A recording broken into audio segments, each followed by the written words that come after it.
Welcome to the Grief Ladies, the practical guide to what comes next. I'm Kelly Daugherty. And I'm Karyn Arnold, and we are two grief professionals with over 50 years of combined experience.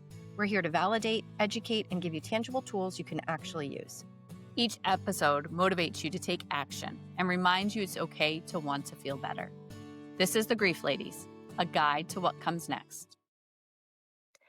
Hi, I'm Karyn here with Kelly, and we are the Grief Ladies. Officially, I guess at this point, as you're listening to this after the holidays, that's exactly what we are going to talk about as we are moving through our grief framework. We are at the letter F, which is finding and sort of figuring out what comes next. So it's actually pretty perfect timing for all of that because, there's so much lead up to the holidays. We've been talking about the holidays. I should almost start charting my first conversation like the first time it comes up, but I swear this year it was like August, where someone's like, and the holidays are coming up. And it's like, yeah, well, technically they are, so this is very much a time of year that is on the forefront of a grieving person's mind for a very long time.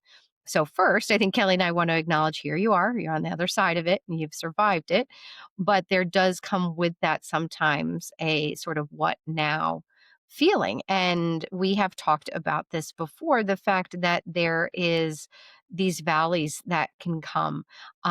Sometimes we see them in the form of like a grief hangover after there has been a really big occasion, like the anniversary of the loss, our birthday, their birthday, some specific time that's going to be challenging. But this is a hard one too. And I find that people are confused by this because they have been like dreading and dreading and dreading and dreading the holidays, the get togethers and the do I put up the decorations? And oh my gosh, I can't believe the lights are up on, in the stores already and things like that. But then afterwards, people are like, now it's like so dark and there's like nothing. And they're kind of realizing as much as they were dreading potentially having to do all these get-togethers and talking to all these people, now it's just like silent and there's nothing to look forward to and nothing to anticipate. And so this is like a weird space for people. So Kelly, what's been your experience in talking to people about the dip after the holidays? Well, I'm just even thinking personally, like I eh, being in upstate New York, it's pretty miserable in January. So there's always that. But also even just putting away the Christmas decorations for me, it feels pretty like I've always hated that, like, even as a child when my mom would do that, it just the house felt bare. Yeah. My house kinda looks like Christmas threw up in it. So, when you have that transition so for me, personally, what I've done over the years is we go into snowman season in my house. So all of maybe, like, the Christmas decorations, the Santas and stuff, they go away, but all the snowmen stay out Oh, until, that's actually very cute. it's just kinda helps that transition for me. But for other people, it's just I think as we talked about in last week's episode, right? Going into the new year has its own challenges. And then there are these valleys and these valleys, because we know grief is not linear. It's not predictable. There's ups and downs. And I think sometimes this can be one of the down times. Sometimes maybe it's a letdown. Or maybe there is for some people, it could be a bit of relief too. You got through it. Sure. I did it. I'm glad it's over. I'm glad the Christmas tree is down. I don't have to worry about that. But I think I see more of the valleys with Hmm. my clients. It's just, it's what's next, what's now, what's coming up, and how do I handle that? And like, where am I at with myself, and who do I want to be? Yeah. Yeah, and as we've talked about before, like I think maybe even our last episode or two, the idea that even negative things sometimes can create a distraction. Like even something that feels like something that we're dreading or that we're worried about, it's kinda giving us something to be, like, working on or working through, or it's drawing our attention elsewhere. So this is kind of this, like, vast space now that we're not sure how to fill up. Now listen, we wanna acknowledge that there are people that may have a big occasion, like an anniversary or birthday or something that follows immediately after the holiday, so they may still very much be in all of this. But for anybody else, like, it's just this weird thing, like, as hard as it is to put up the Christmas decorations, then it can also be very hard to take them down. Um, I had one woman, one year that she lost her son, and they decided to devote their tree to him that year. And everybody, after he passed, and he was little, it was a little kid when it happened. Um, they always talked about how joyful he was, and he was just such a joyful little kid, and she just found herself being drawn to the word joy. And, it's a lovely word, and it's one that we can see all over the place at Christmas, like little signs and stuff. So she decided to turn this tree into a joy tree, and it was a fake tree. So she was able to get all these ornaments, joy, joy, joy, joy, and it really kinda helped her through the holiday season, but then it came time to take it down. And she really did not wanna do that, and so she didn't. She kept it up. Mhm. She's like, Mhm. "It's fake tree, it's not bothering anybody." Exactly. You know? I know a lot of people that do that just Yeah, because they're like, "What does it matter? right. Yeah, It's fake. yeah, I can keep it up as long as I can," you know? Like yeah. When I worked for hospice one year, we had a tree. It was a fake tree when you first walked into the office, and there was the Christmas tree, and they had kept it up way too long. It was fake, so it didn't matter, and everybody's busy and working, and I'm sure it was one of those things you walk by and you're like, "Oh god, we gotta get that tree down," you know? And the next thing you know, it was getting so close to Valentine's Day, it was getting to the end of January that as a joke, someone put up, like, a Valentine's heart, you know? mhm. But then I think people started to like that, so more people added Valentine's hearts, and then it came into a St. Patrick's Day tree, and then it started like it was actually kinda cute how it evolved.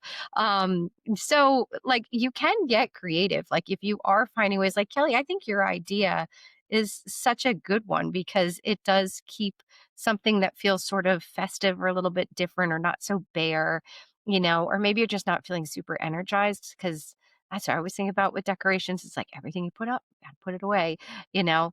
Um, so yeah, I mean, if there's little things like that that can help, it's a great idea, but it's just also the emotional thing too. So what would you say, Kelly, for people like that may be missing some of the interaction? As hard as interaction can be, it also gets very quiet for some Yeah. people. So what do you think would help a person through that? Are you ready to take the next step on your grief journey with real tools and compassionate guidance? The Grief Ladies are launching a brand new workshop series based on their signature grief GRIEF framework. 5 trail markers to help you find your footing after your loss: grounding, rebuilding, interacting, evolving, and finding. Each workshop focuses on one trail marker, guiding you through practical steps to move from surviving to living again, all in a space that's honest, supportive, and real. Led by grief experts Kelly Daugherty and Karyn Arnold, these workshops combine decades of experience with tools you can start using today. Visit griefladies.com to explore the upcoming workshops because you don't have to climb this mountain alone. I think it's about trying to find community. I mean, I think, for me, one of my passions really about being in the grief community is to help build community Hmm. because we grieve so it's so isolating and lonely and we do it so much on our own. And so, other traditions and other cultures around the world grieve in community. And I think there's a difference. And I think it's better, in my opinion. So I think it's about finding your community, right? Is it reaching out to family and friends more, maybe that you haven't connected with? Maybe it's saying yes more. Maybe it's, you have that one friend that reaches out to you every week and you actually say, yes, I'll get together for lunch with you. Or maybe it's you join, a grief group, maybe online or in person or even on Facebook. It's, I think, if you're really feeling isolated and lonely, there are people out there who understand, who get it, and you don't have to do this alone. Yeah. But sometimes it's taking that step and realizing, like, I do need that community. I do need to be able to reach out to other people for support. And that might be out of your comfort zone. And that might be really hard. And we're not downplaying that because it can be really intimidating and feeling if that's not something you're used to. But it can also be really amazing. Yeah. And I always think in grief groups, the first session can be the hardest, just getting there, right? Like coming to a grief group, nobody wants to be at a grief group. Nobody wants to join this club that they're now a part of. This is not a club that you've chosen to join. This is a club that you're in now, and it sucks and it's hard, but to know you're not alone, and to know that there are other people who understand, who may be going through a totally different loss, but still can relate. For me, I think my favorite part of some of grief groups is when somebody says, I'm going to say something, I know it's going to sound crazy. Mhm. And they say it, and you see the nods and the shaking of the head around the room, and they're like, no, I totally understand it. Right. And it just gives that like normalcy to what you're going through. So I think this is a great time to try to build that community for yourself. And it may be stepping out of your normal friends and family. Mhm. Yeah. And it's so hard. I always say, like, wouldn't it be nice, like, if you've ever watched, I don't know, like a movie or something, and there's like a water rescue or something, and then all of a sudden all these people come and they're throwing blankets around the person and, like, they're there to save them. And I think, I don't know. Realistic, of course, we know that doesn't happen, but it's like emotionally wishing someone would come and a whole bunch of people would throw blankets around me and just come and take care of me. And nobody has that experience hardly that I ever get to talk to or hear from. So it's so, let's face it, it can feel really unfair how much effort is required from the grieving person, that they have to be the one to be taking the initiative, maybe to be reaching out. But as I always say, like, especially if you feel a little resentful about that, but like, yeah, but you're the one that's going to benefit. If you do decide, like, because joining things is a great idea, and being in person if we're able to do that. But sometimes, even like with bad weather and everything, that can be difficult. So, texting, using our phone to just pick up the call and pick up the phone and make a phone call. Again, maybe sometimes we feel like people should be calling us, but if we can kinda get over that hump a little bit, and they may say, "I'm so glad that you called. I've been thinking about you. I've been a little bit worried. I wasn't sure," so maybe January can be a time of connection. Um, People aren't as busy. People, if you're feeling a little downtime, maybe other people are too. I know grieving people say to me all the time, "Oh, they have their lives. Everybody's busy." Maybe they're not real busy right now. Maybe this is a good time to actually connect with some people and not feel like you're getting in the way of that or being a burden or something, because they have more time too.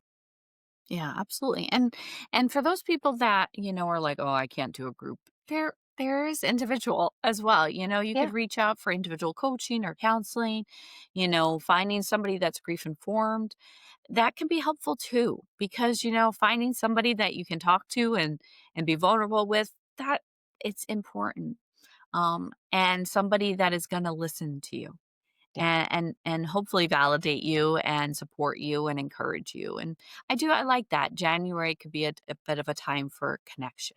Mhm. um and I think January is usually a time where people are, they don't have as many responsibilities, things have settled down a little bit. I always think like, should we just do our holiday party in January? It'd Yeah. probably be, way more fun because December is always so chaotic, and it's trying to find a time that we could all meet. January, probably everybody would be there. Yeah. Yeah. I've actually They heard of just people doing that, I think. yeah, Yeah. they just wanna get out of the house too. Right.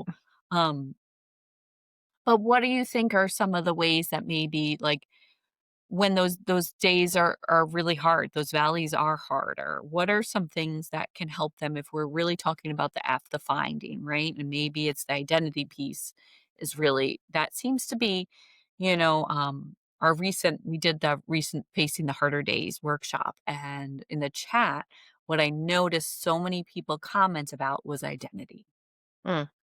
Yeah. right? And struggling with that. Who am I now? Yeah. And I think that's some of the valleys. Yeah. Yeah. Well, those are like scary big questions. And I think whenever we start to think about my life or who am I now and who I want to be, sometimes when we talk about identity, I've had a few people that there's one person in particular I'm thinking about, that they would go out, they actually were pretty good at being able to go out and try some different things, some different activities. And let's face it, we have this tendency to want to do something, Like, I've been thinking that there's a rock wall gym near us. And actually, somebody I work with mentioned it. And I'm like, we have one of those too. Maybe that would be some good exercise, something I could do during the winter. And I got to remember to call and check that out. And I started to think, is that going to be my thing? Am I going to be like a, rock climber? Well, like as soon as we think about like an activity, we're trying to make it our thing. Like I'm going to go to a painting class. Am I a painter now? Should I go get a whole bunch of painting stuff? Like, is this and so we're not only trying to find the things to keep us busy, but we're trying to tie it to like a definition of ourselves, which puts a tremendous amount of pressure on any activity for us to like it or to have it regularly available. Whereas if we were continuously just trying new things, I was actually just out the other day at a local place and they said that they're doing cribbage on the first Tuesday of the month, I think it is. And I'm like, I'm going to go to that. Do I have to be a cribbage player now all the time? Like, that's my identity. Am I going to get t-shirts, and that's who I am now? Like, no, but maybe I know now that one Tuesday a month, I'm going to have a place. I love playing cards. I'm going to have a place to go and some people that I'm going to regularly get to see. And then maybe, the Wednesday of the next week, I'm part of something else. It doesn't have to be about identity as much as can I find a way to pass some time with people. And as I've talked about these things before, sometimes these are nice low stakes interactions where we're not talking about all the complicated history of our family or the people we grew up with or people that we feel like are disappointing us, but instead just a little bit of fresh air, to feel like we're getting to do some stuff. Recognizing that getting out of the house isn't always an option for everybody, but, as something to consider when activities relate to identity, why not focus a little bit more on just making the days feel like something you can pass in a more manageable way?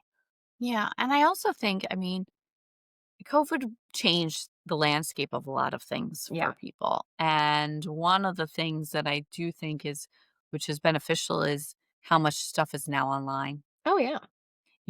And so if you can't get out of the house, there is still ways to connect with people, and do things online. And, even like I saw recently, I used to do a lot of like, there was a woodworking store near my house. And so we'd go on a monthly basis and paint these wooden signs, and my whole office is decorated with them. And I loved it. It was such a fun thing. And they made some business changes. And so now they don't have those classes anymore. And I miss it so much.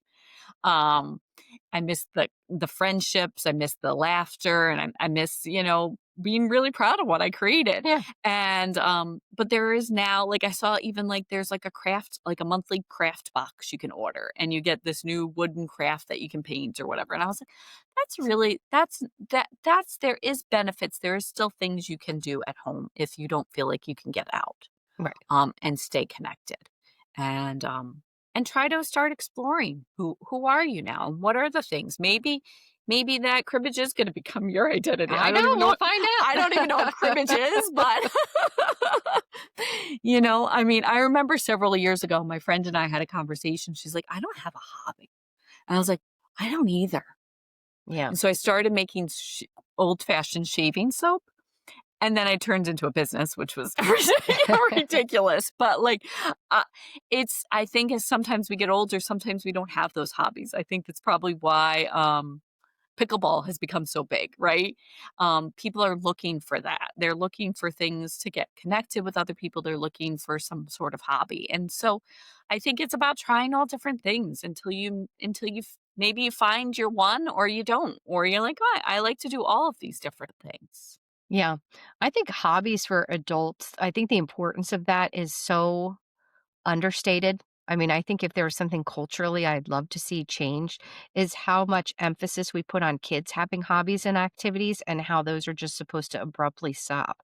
I mean, really, even to the point that in order to be a good and responsible parent, adult, spouse, worker, we're really not supposed to put too much time into those things. It's supposed to be about, doing everything else and taking care of everybody else. It's just hard to find the time a lot of times for people. So it does leave I know a lot of people feel like they don't have hobbies. I wouldn't even necessarily say I particularly do. Um, Not in the traditional sense the way kids do. And, again, going back to that when we're younger, I was in choir. ask me about myself. That's one of my things. I loved choir and, that was part of my identity then. And so we really feel like we've lost those things about ourselves. And I guess it's a reminder too that as grieving people, you're talking about a lot of changes and we're talking about getting older and we're talking about our abilities changing and things that we feel like we can do and we can't do.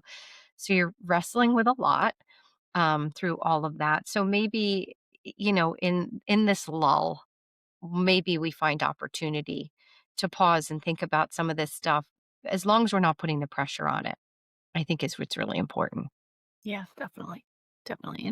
And being kind to yourself. Again, I think it always comes back to a bit of self-compassion. Thinking Hmm. about what would you say to a best friend and give yourself that same advice. Right. So I love it. So January is about connection. I'm going to remember that. I'm going to use that. So, Karen, what could be our actionable step for this week? Well, I think again, mindset. Maybe this is a time where we adopt the mindset of opportunity in quiet. When things are not quite as chaotic, embracing that. And maybe this is going to be the first time in a while you've had a chance to actually think about yourself. Maybe that's not always a welcome thing, but maybe we make that a chance to say, okay, like, what are some things, maybe even in the just next couple weeks, that I can do that can bring me some comfort, maybe a little bit of enjoyment, maybe a little bit of connection, but maybe trying to, as an actionable step, embrace opportunity that lulls and quiet can bring. Yeah, maybe say yes to something. Oh, I love that. I do love that for sure. Well, so for our listeners that have listened to all of our episodes up until now, we've gone through the framework. We've gone through the holidays now. We gave you a lot of holiday episodes. And starting next week is a bit of a change for us. So, in our next episode, we are going to start bringing on some guests. And so we're going to still stay with our GRIEF. So next week we will be back to grounding, but we are going to have a guest join us. So to hear their expertise and give us some insights and some tools and resources. So you'll be hearing a lot of guest interviews coming up, which will be a little different for us. And we're excited to introduce you to some of our amazing guests that we've interviewed and have really enjoyed getting to know and learning some great new tools to be able to help you on your grief journey. So stay tuned next week for our first guest interview. Thanks for joining us on the Grief Ladies. Don't wait to feel better to get started. Getting started is what makes you feel better. Put this week's tool to work. If today's episode helped, share it with someone who needs it and leave us a review. We'd love to hear from you. And remember, we're here for you, your trusted grief ladies, navigating this path together.